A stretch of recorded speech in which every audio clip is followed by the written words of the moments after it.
We are now recording this session, and as I mentioned, welcome. Thank you for spending time with us. Thank you for educating us on this presentation today. I'm going to start sharing my screen, and I will go over the basic housekeeping items, and then Angela, if that's okay with you, I'll introduce you, and then we can get going. All right, so as I shared, my name is Charles de Vilmorin. I'm the CEO and co-founder of Link Senior. This is our session number 6 of the day. It's now 5 p.m. Eastern Time. Welcome, everyone. Before we get started, a few housekeeping reminders, which is that you can earn up to 6 NAB, NCAP, NCTRC, or NCC DPC credits today. To earn these credits, you need to attend the full session, and you need to fill in the CU survey no later than midnight on Friday, June 25th. So that we can process your certificate of attendance. Please note that due to the high number of attendees, certificates will be sent out via email throughout the week of June 28th, and no later than Friday 2nd, by the end of the day. If you have any questions, please send email to this new email address, webinars with an s@linksenior.com.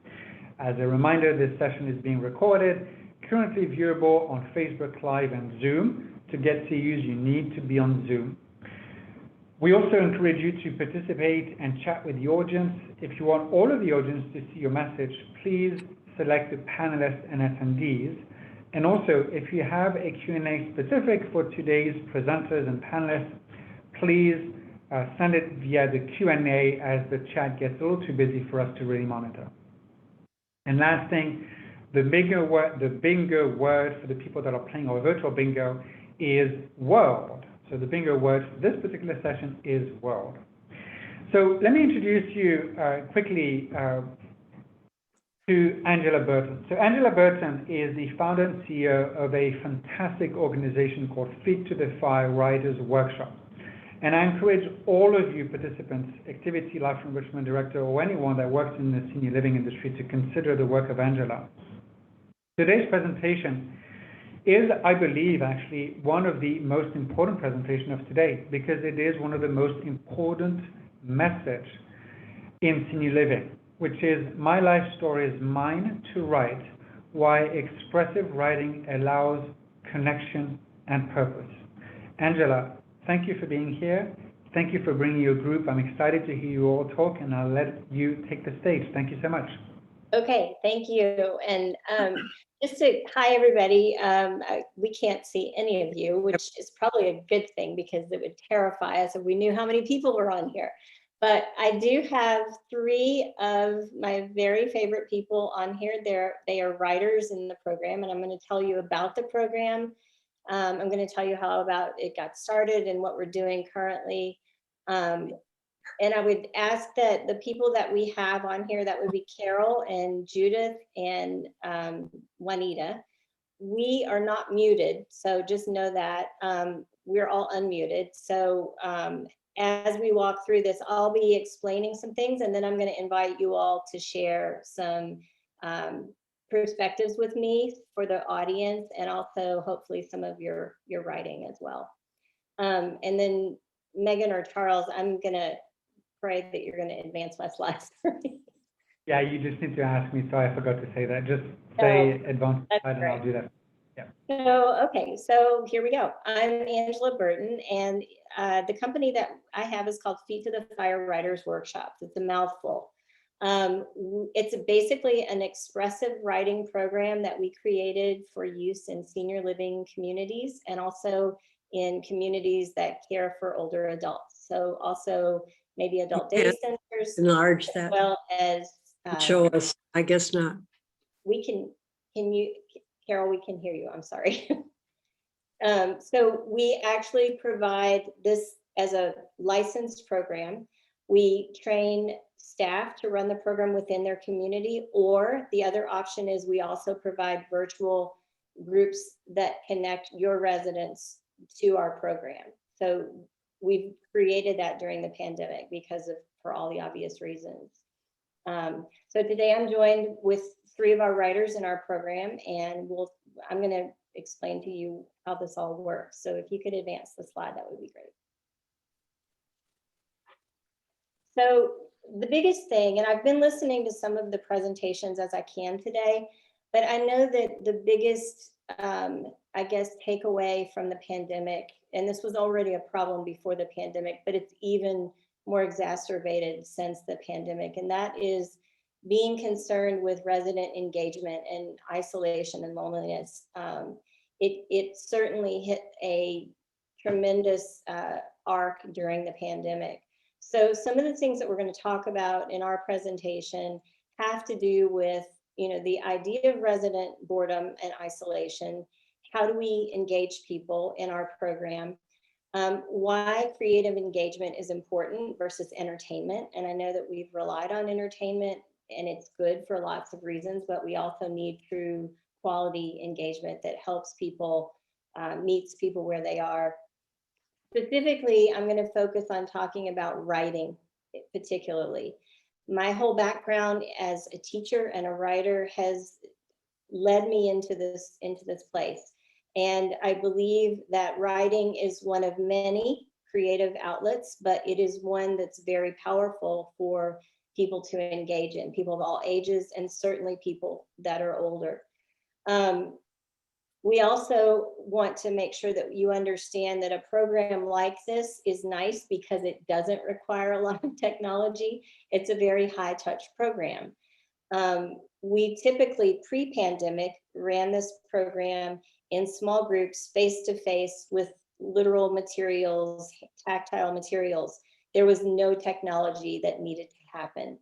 Now that we have had the pandemic and we've had these hurdles of having to connect through technology, we've had to shift the program so that it's delivered virtually for the most part.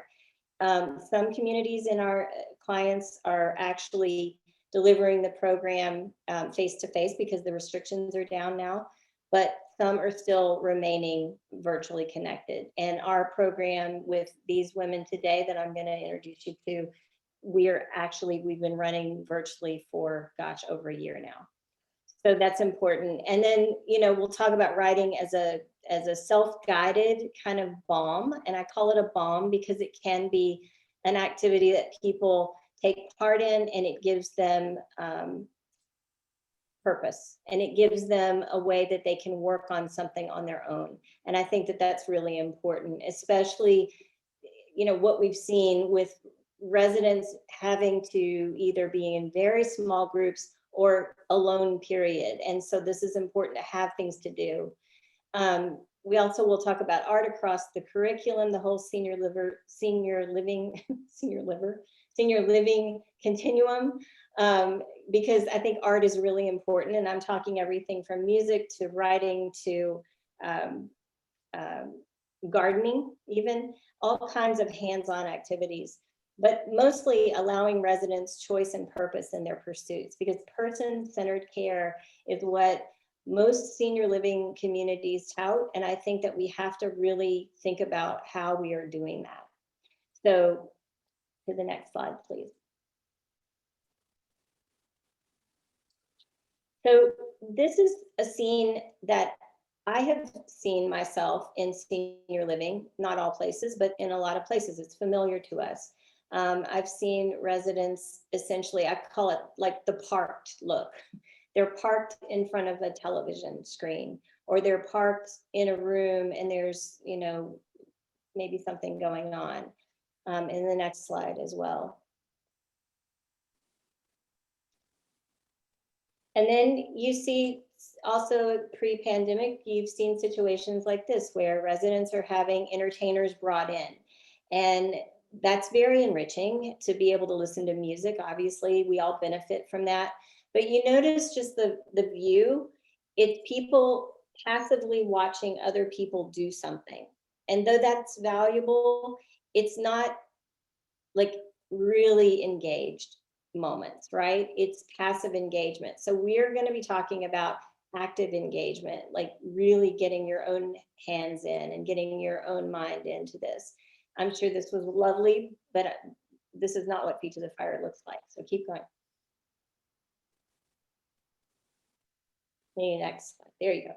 And then during the pandemic, because of restrictions and residents having to be, isolated in their rooms and caregivers having to minimize their contact. We saw a lot of doorway kinds of activities. These residents look like they're playing bingo of some sort. And this is what we had, and we didn't have a choice. And unfortunately, a lot of older adults in senior living declined deeply during this time, and we know that. Feet to the Fire was actually running in a number of communities when the pandemic hit. And at first, when I realized that everything was being shut down and there would be no outside, volunteers or entertainment or programming, or there couldn't be any group programming, I thought, well, at least they have, their groups internally. But then everybody got relegated to rooms, and that made it even more difficult. So we, during the pandemic, literally created individual writing kits. And that's something that we rely on and will rely on going forward, because people can actually use those if they were to need to be, stuck in their rooms again, or if they just want to have something to do on their own. But this is a common thing that we saw during the pandemic, and I know we're starting to come out of this, thank goodness. So please, next slide.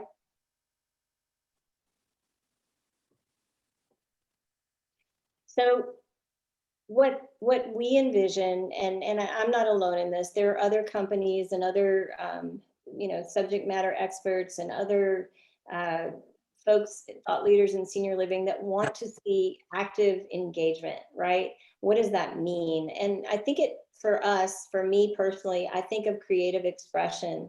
As a teacher, I was always wanting to make sure that my students learned something, that they took something away, that they fully felt like they were a part of the learning process.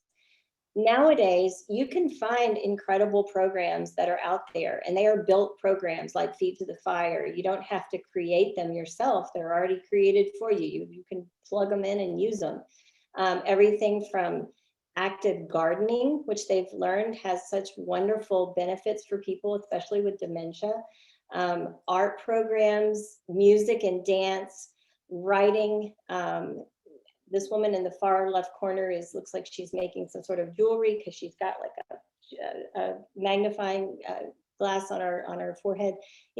All kinds of really hands-on active approaches that meet people where they are. People have a range of interests, and I think that it's hard sometimes for us, as serving an older population, to understand, what do people want? And I always think about, what would I want now? What would I want when I'm 10 years from now or 20 years from now? What do I like to do? So I think thinking about like the things that you would love to do are the things that our older residents would certainly love to do as well. We just need to give them the resources to do it. The next slide.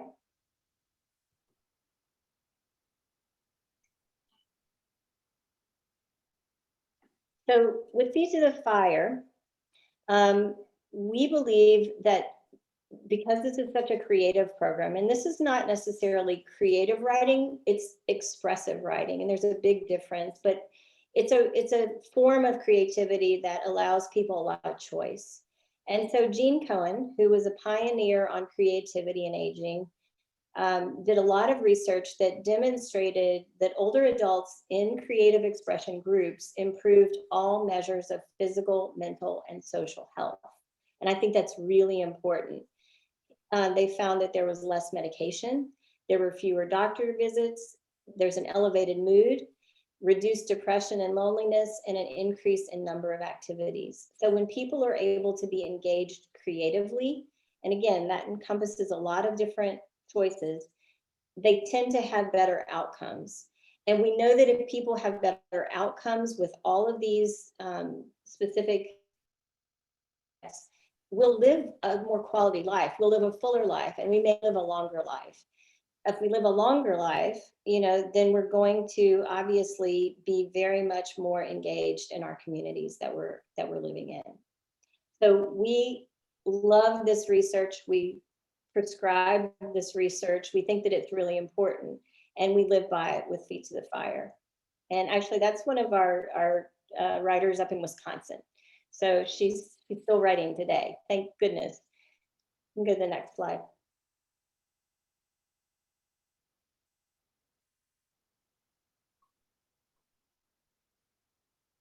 So writing has wonderful benefits. So we'll focus on that right now. Cognitive wellness, absolutely. You know, they used to tell us to, in order to preserve our minds, our brains, that we should do crossword puzzles. Well, you know, writing is like crossword puzzles on steroids, right? You not only have to use word finding skills, but you also have to really think things through. And it's a really engaging, cognitive, rich way to approach something. It's a form of self-expression. We believe that when people write, they are actually expressing their thoughts, their feelings, their ideas, and their stories. It also provides a sense of catharsis for many people, especially in older age, in the later stages of life. Feet to the Fire was completely inspired by my father. Before he died, he took to writing, and I had not obviously created this company. I had not started it at all, but I was teaching, and I noticed that my father was finding this incredible, like, self-directed purpose by writing his stories down. And he was coming up with his own ideas that he wanted to write about, but he was going back and looking through the moments in his life. And I think for him, it provided this closure, this sense of closure. And for us as children, his children, it provided us a window into his world as a human being. I mean, I knew my dad as a dad. I knew him as a businessman. I knew him as a father and a sibling to his my aunts and uncles. But I didn't know him in other places, like as a young man before I came along. I didn't know him as a little boy. And, you know, he gave us a window into his world through his writing. Next slide.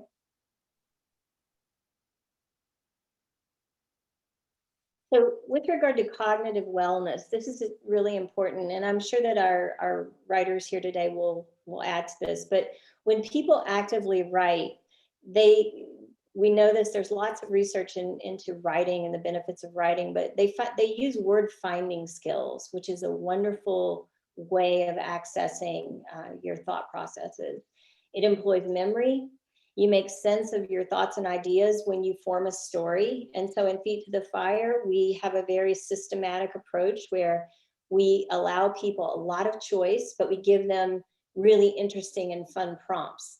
So they're not always fun, sometimes they're very serious, but we give them prompts so that they then have to take that away, and it's an assignment, if you will.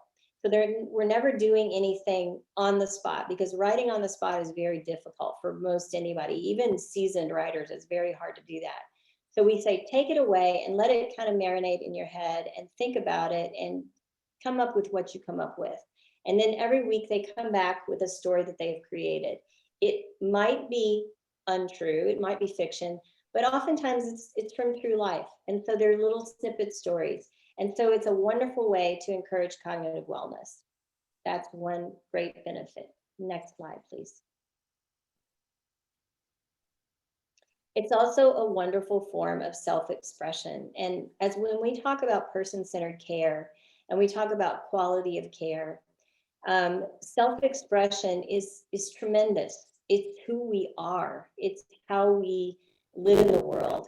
If we don't have a voice, if we don't have a way to express ourselves, what happens to us? What happens to us as human beings? So we want people to feel in charge of their ideas and their emotions through an artistic format of writing. That's one reason why Feet to the Fire certainly goes against the grain, in that we don't write people's stories for them. We encourage people, inspire people to write their own particular story. Only you, we believe, can write your own story. Nobody can say it like you. Nobody can think it like you. Nobody can understand it like you. So I think it's the authenticity that's so important here. So self-expression is key. This is not a storytelling program, it's a writing program. They do share their stories every week with each other, but it's not a storytelling program. And that's a very different thing as well. That's another good form of self-expression, but this is writing. Next slide, please.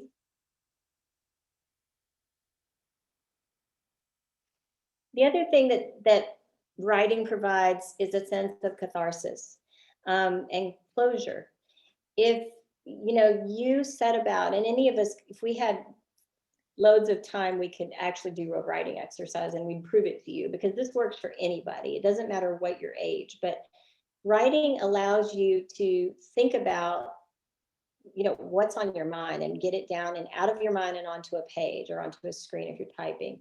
We want people to be able to have this catharsis and closure, especially in the later years of life, but to revisit the moments in their lives that were possibly long forgotten.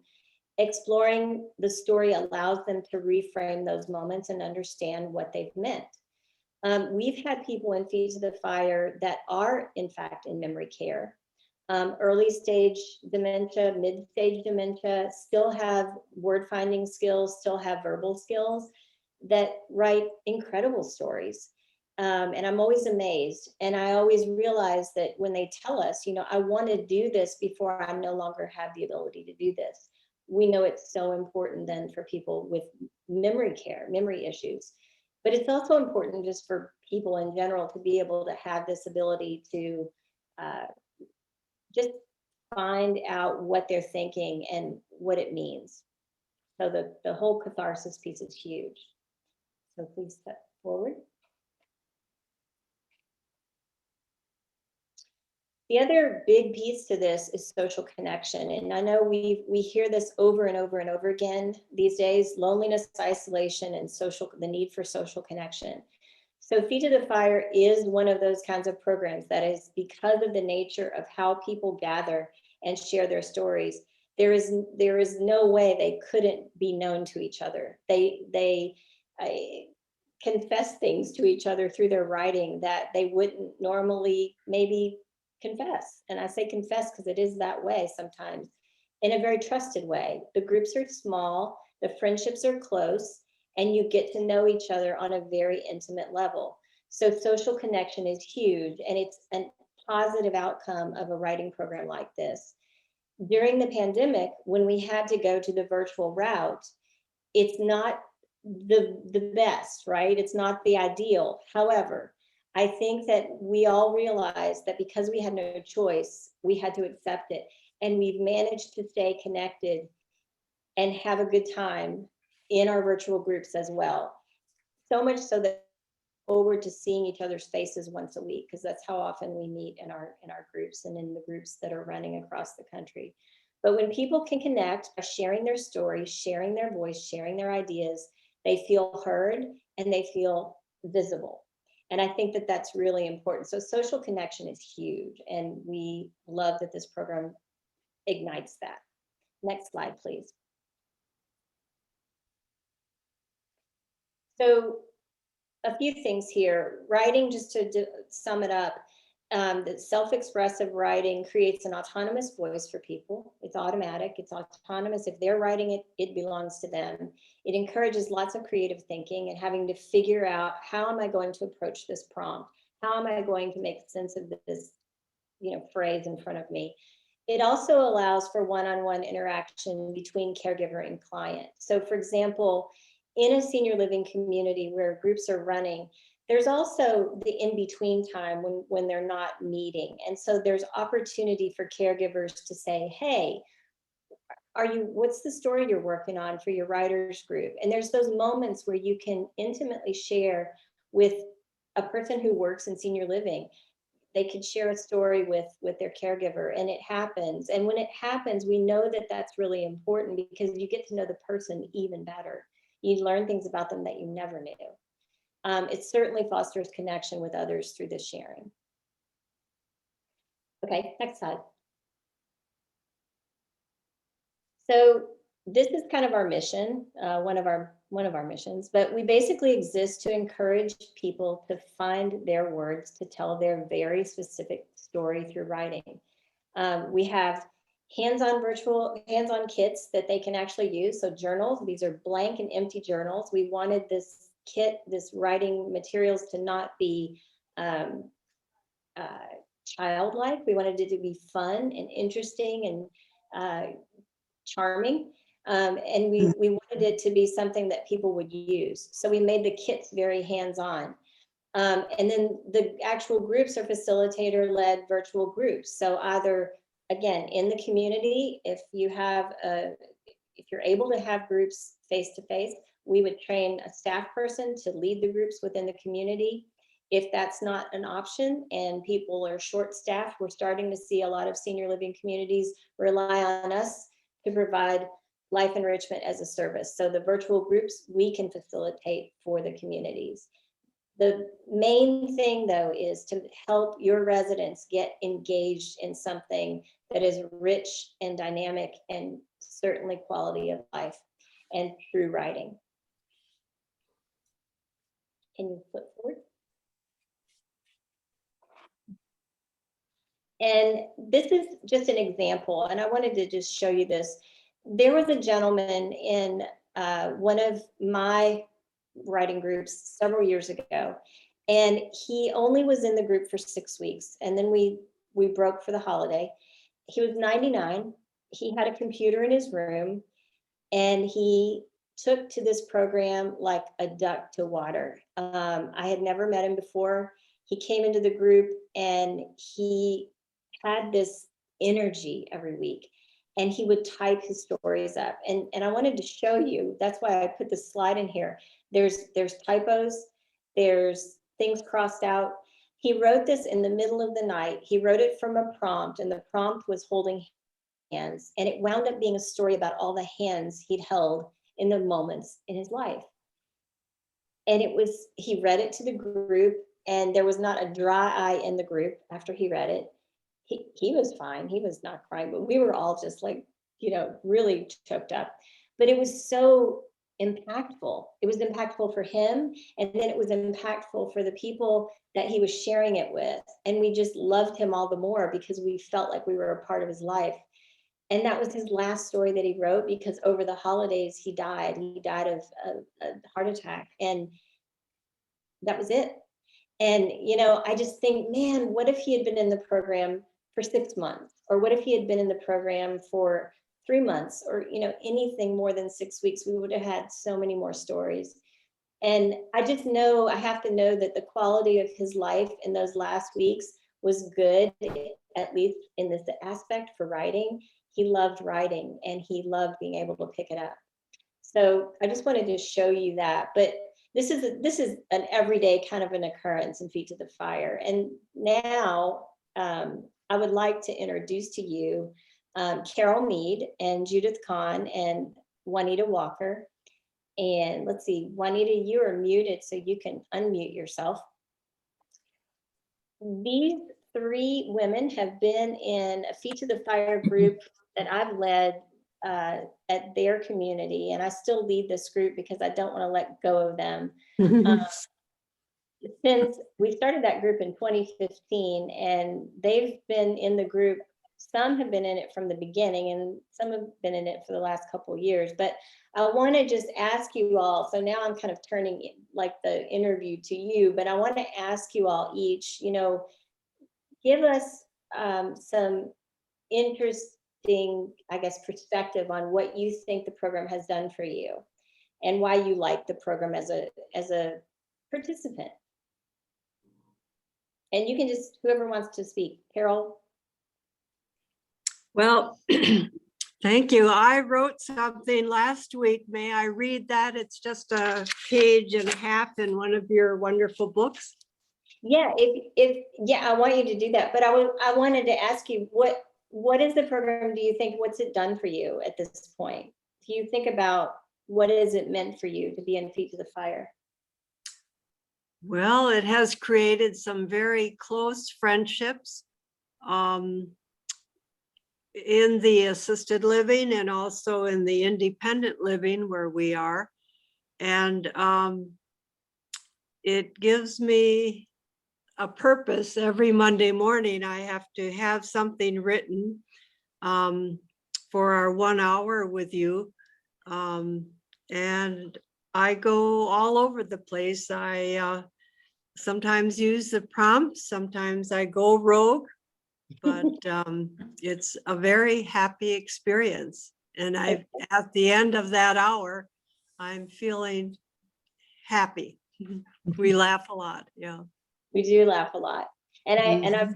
you said that to me before. You've said to me on Monday mornings, for example, we start out at what, 10:30 and we end about 11:30. And you've said to me literally, I feel happier. I always feel happier after we do this group. I've heard that sentiment a lot. Judith or Wheezy, what kinds of things can you add to, I guess, what the program means to you? I can let you know how I feel about this program. I wandered into this not even knowing what I was going to be getting into. I was invited to come and visit. It was not very long after my husband died, and I thought, I can do this. I don't write, but I thought I might be able to do this, and it became fun. Mhm. And I have learned a lot about myself because it's forced me to use some memory that I really feel like I've lost, particularly my early childhood. So this has been good for me as a way of tweaking my memory, and have good stories and maybe some not so good stories, but it's refreshing. It's nice to be accepted by a group. Nobody judges our writing, our grammar, our punctuation. It gives you a lot of freedom to express yourself. Absolutely. And you're right. The stories are not always happy stories. I want people to know that. Life is not a bowl of cherries, as they say, right? What is it? Irma Bombeck used, if life is a bowl of cherries, why am I in the pits? And some of the stories are very serious, but that's okay because life is serious sometimes. And again, that's the nature of expressive writing. It's really important for people to be able to express whatever it is. And I know that Judith, the thing that you mentioned, I don't know if I can do this. I don't know if I can write. We hear that all the time. It's so common that it's like built into our marketing materials, but I'm not a writer. And the thing that I will always say to people is that we're not going to think of ourselves as writers. We're going to be in the process of writing. There's a big difference. It lowers the pressure, right? And so we don't want pressure on us for this. We want it to be fun, and we want it to be a pursuit that's going to engage us. And Juanita, do you want to add anything about what you've gathered and garnered with this program? Oh, I love this program. I love it. I didn't, I'd always been into athletics and so forth, and I didn't know I could read, I could write. I knew I could read, but I didn't know I could write. And this has made me sort of look back and express feelings that I had that I didn't ever express before. And I look for words, I look up words, which is good. And it sort of stretches your brain. And well, from time to time, we have our leader here, our creative leader, write a story just to encourage us to go a little bit further. And hers is always so good and imaginative that it inspires you to move along. And I find it enlightening to my whole Good. being, really. I really do. That's so good. And I know brings that when you first joined the group, I think you may have set in the first time just to kind of, and that's something that I would say that, if people are curious, and I know that's one of the things I heard in one of the former sessions today, is how do we get people engaged? And I think that giving people oh dear, you're off. giving people options is important. Mhm. However, once people join and they get to kind of like watch and preview, it's interesting to recruit each other as well. So that's important, that thing that I've noticed. And And then as far as like sharing your stories with your loved ones and your family, that's not a requirement to this program. We don't ask that you take these stories and share them with your family, but some of you all have shared them with your families. And, you know, it's nice to have all these legacy stories for when we're gone, but I think that it's important to be in this process while we're still here. And anything else anybody wants to add before we share? Because I want you to share a couple of stories if you can. Well, let me say one more thing. I've taken it a little step further, and I kept some of the stories that I like. And of course, I reached back in my memories for many of them. And I have sent them to my children as I put them together at the end of the year and sent them to my children and some of my nieces and so forth. And they have loved them. They have said, please send more. I said, not till next Christmas. But they have, the appreciation of them has just been astounding to me, because it does give them. I left when I got married at 21, 22, and they didn't know what was going on in my life. I moved all over the place. Now they can get to know me now. My nieces and nephews that I left at home, you know. So isn't it great for somebody to get to know you while you're still here? That's right. That's important. That's so important. That's so important. Well, I would love for each of you to share a piece. And we've got time because I'm watching the clock and I know we've got time, and then we'll have time for some questions too. Carol, would you like to share yours first? Yes, I'd love to. Okay. Norma, one of our writers with us, inspired me last week with her thank you list. So I am writing about one aspect of my life I am thankful for. In May of 2016, I wrote about our decision to move to the Episcopal Church home. We had moved there 2.5 years before that, just for the winter months. My daughter Amy and husband Alan live in Louisville nearby. The grass is greener in Louisville, and as you know, we were escaping the ice and snow of a Michigan winter. I was pleased to be a part of the Episcopal Church home in St. Luke's Chapel as a volunteer. And when I joined Feet to the Fire in 2016, I got to know the residents in assisted living on campus. Just sharing our stories would have been enough, and starting our week with Angela, Burton. But the lessons I learned from the 6 residents there were invaluable. They had positive attitudes about being where they were in assisted living at that stage of their life. They were optimistic, cheerful, and their writings were wonderful with a good dose of humor. They showed me how they lived in a hopeful way. It is preparing me for someday when I may move over to that part of the campus, and I hope to be still writing. Our year of COVID was especially hard for them because of their isolation. But for us living in independent living, we could still meet by Zoom, sharing our writings, laughing, and creating beautiful, trusting friendships. A big thanks to Angela for her challenging prompts and keeping our feet to the fire.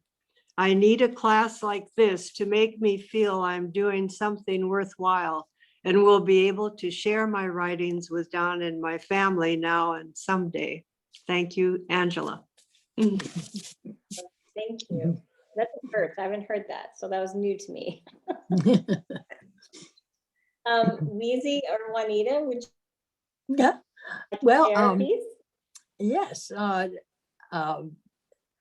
As I told you, I've stretched out to many people and raving about our writing group because I really like it, and I wake up at night and think of my stories. And sometimes I have to get out of bed and start writing them right then, while I can express them. Words come easier then, but and expressing them to a friend who doesn't have a computer.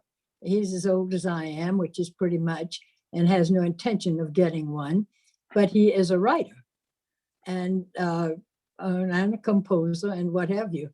And so he called me to challenge me to write and 75 words. Write a story in 75 words, no more, no less, 75 words.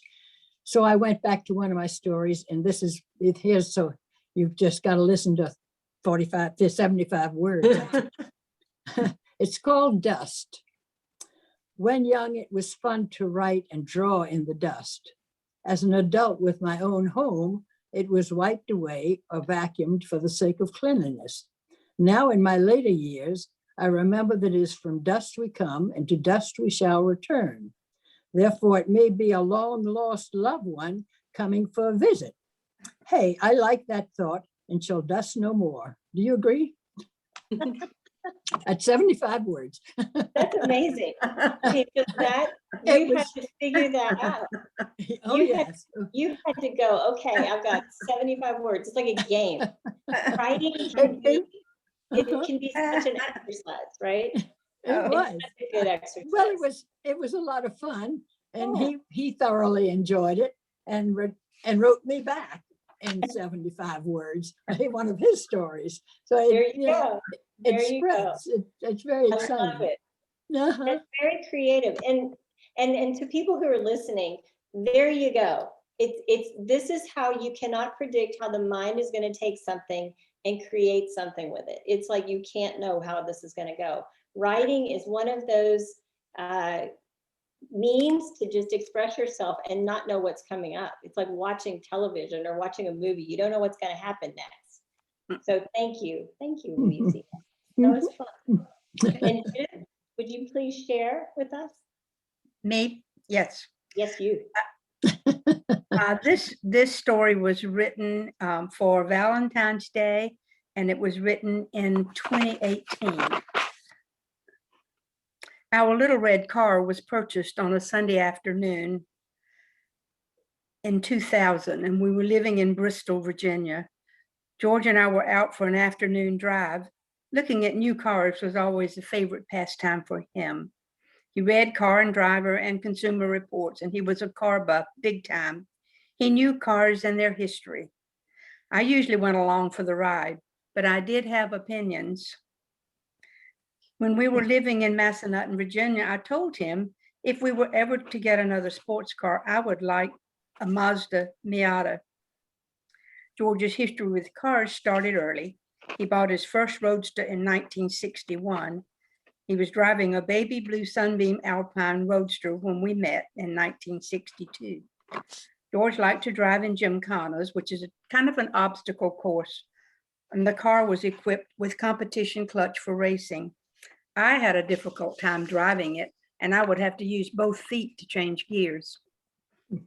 In the late 1960s, we had a British Racing Green Sunbeam, a Tiger Roadster, and it had a V8 engine. And later we had a red Honda CRX two-seater. Seldom did I ask about the automobiles we would purchase. George would do the homework and we would go and pick it up. On that Sunday in 2002, we were in our just looking mode, and in a dealership, there was a shiny, bright red Mazda Miata. We parked and of course walked up to the car and began to look it over. A salesman came out immediately to sell us on the merits of the car. It was an automatic, 5-speed with a black top and black interior. And we said we were interested in buying a Miata in the future, but we wanted a 6-speed manual transmission. The salesman immediately perked up and said, "We have a new 2002 in the back. It's being cleaned and serviced," he said. A young man bought it, but he did not like it and traded it for a truck. "Will you follow me and I'll bring it out?" Hook, line, and sinker, we bit. And with encouragement from me, the car was ours. I followed it home. Yes, that's right. With the top down, George drove off the lot. We always said that this was his midlife crisis. So of course, he was the one to drive it home. He also claimed it was his 70th birthday present. And that was a small price to pay for my new red sports car. We enjoyed it. It was sporty, fast, and fun to drive. She was red and in pristine shape, looking as though she had never left the car lot. With a 6-speed manual transmission, a tan interior, a tan top.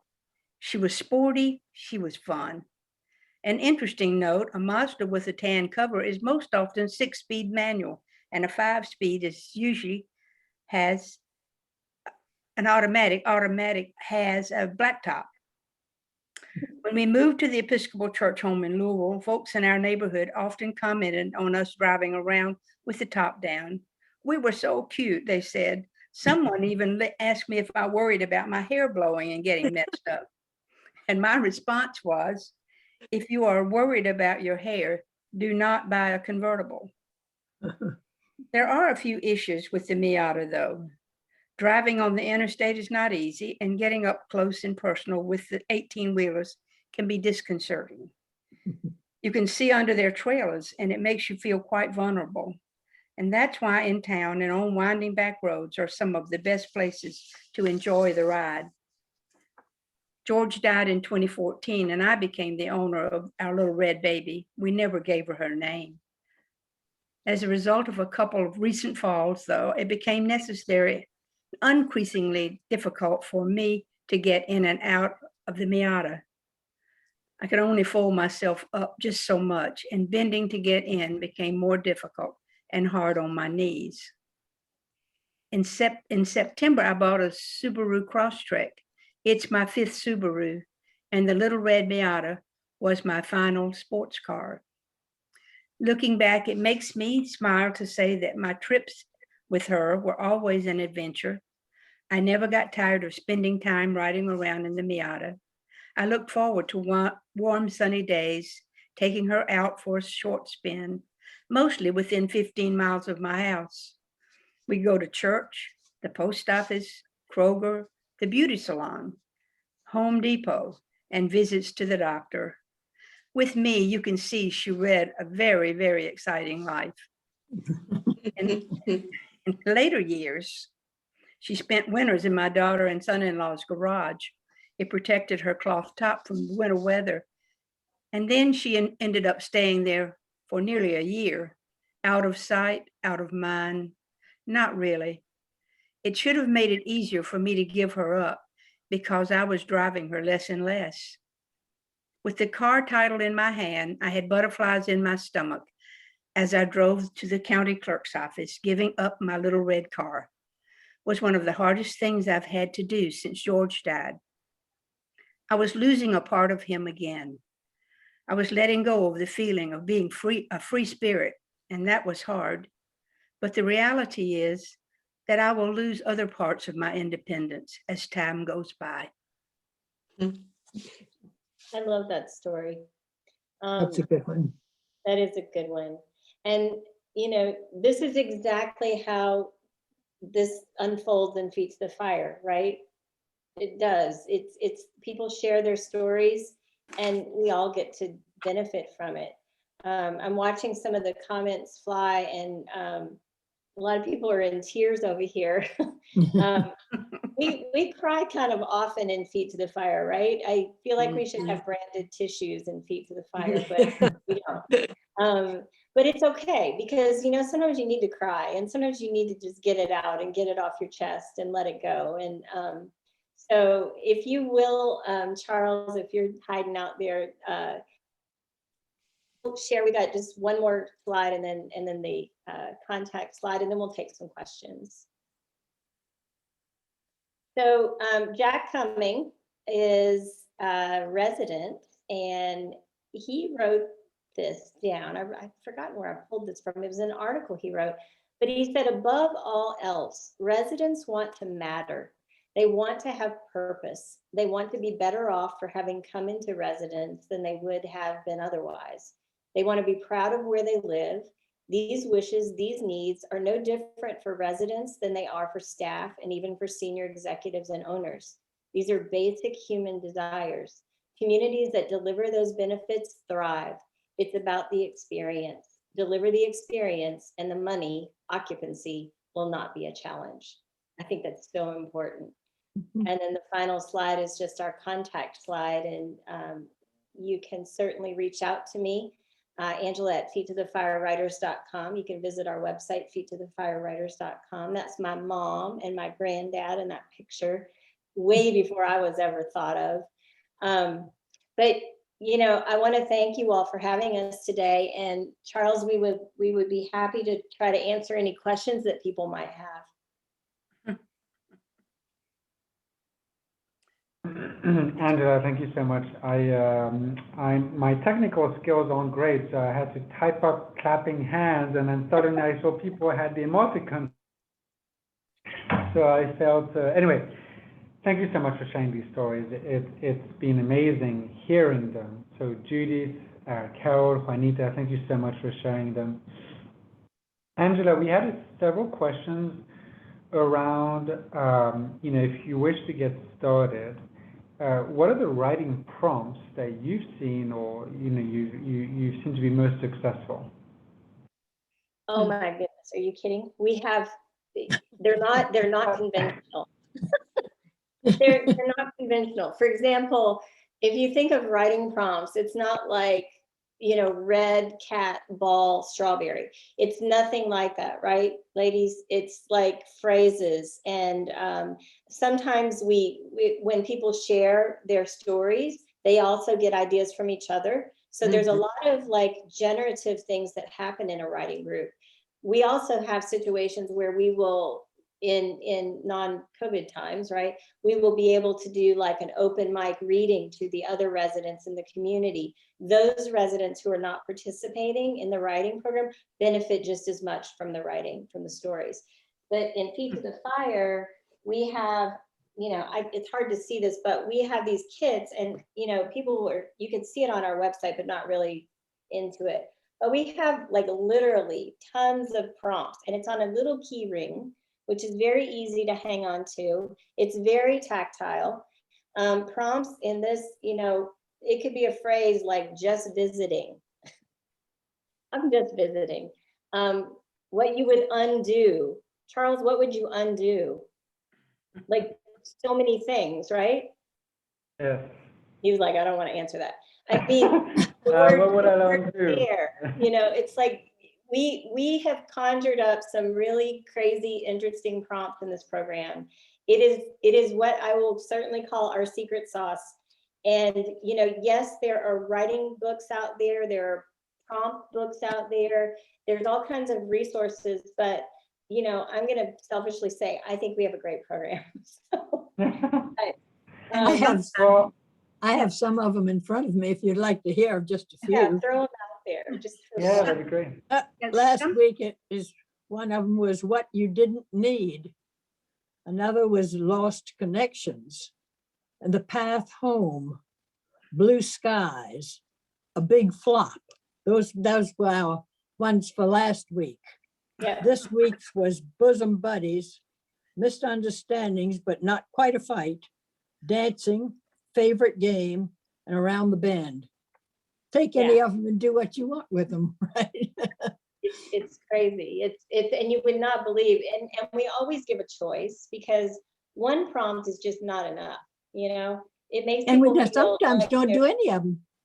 No, Right. and one of the Sometimes things that happens is that she may give us the 5 prompts, and we may end up, all of us, writing on the same prompt. But And we'll come up writing with on the different same stories. prompt, but going in so many different directions, like 4 directions, right, each one doing a different idea. right, exactly. Let's see, any other, I'm trying to read some of these. People are talking about pen pals and writing and how it's not gone over well, I think. I think pen pals are hard because you're relying on 2 people and not a group of people. You're relying on the other person to show back up for you. And that's not always, like, you can't always rely on people, right? So that's tricky. If it works, it's great, but boy, if it doesn't, it is a flop. I've enjoyed reading the comp as we were sitting here. It's been Yeah, neat you can see 'em. seeing the comments. Any other Mhm. big questions? Let's see. Well, Somebody- I had a way to question, make people feel Angela. loved. Yeah.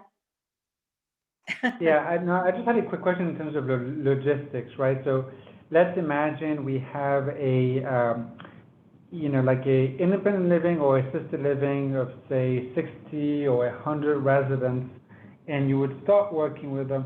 Like the logistics involved, how big are the groups, how many staff member, and let's just imagine that hopefully it's as we are reopening, so in person.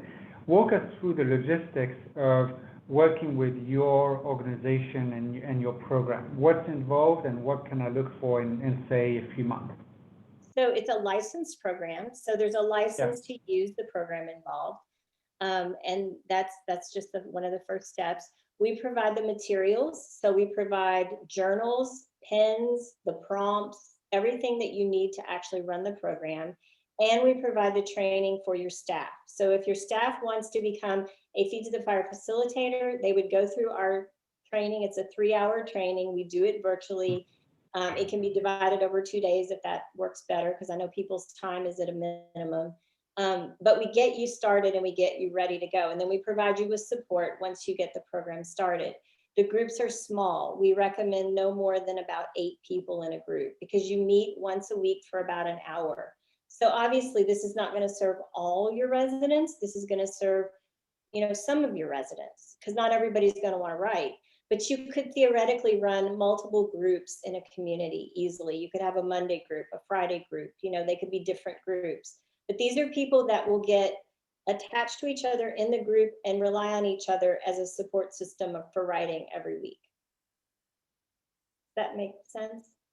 Absolutely, Angela. And for anyone on the line here, just so you know, I've met Angela a few years ago, but we also have common organizations that we work with. And I can tell you, I strongly encourage you to consider her work. I've heard many people being, very successful with it and interested, but also as importantly, having that type of success. So thank you, Angela, so much for not only leading this kind of effort, because it's fantastic. I mean, you probably saw in the chat, it is some of the best stories we heard for the whole day. So thank you so much for, thank you so much for sharing some of it. It is, honestly, yeah. That's wonderful. Yeah. I think that our residents, our people, I don't even want to call you residents, our people, we're people. We need each other. We need each other so much, Sure. and we need our stories, and we need to connect. And boy, stories are a great way to connect with each other. So yeah, thank you so much. Well, with that, Angela, I want to thank you again. Judy, Carol, Juanita, thank you so much for coming. Thank you for having fun and sharing and laughing and sharing your stories. We're going to end now. It's almost 6 p.m. Eastern time. We're going to end our session. Please feel free to stick around. We have this happy hour.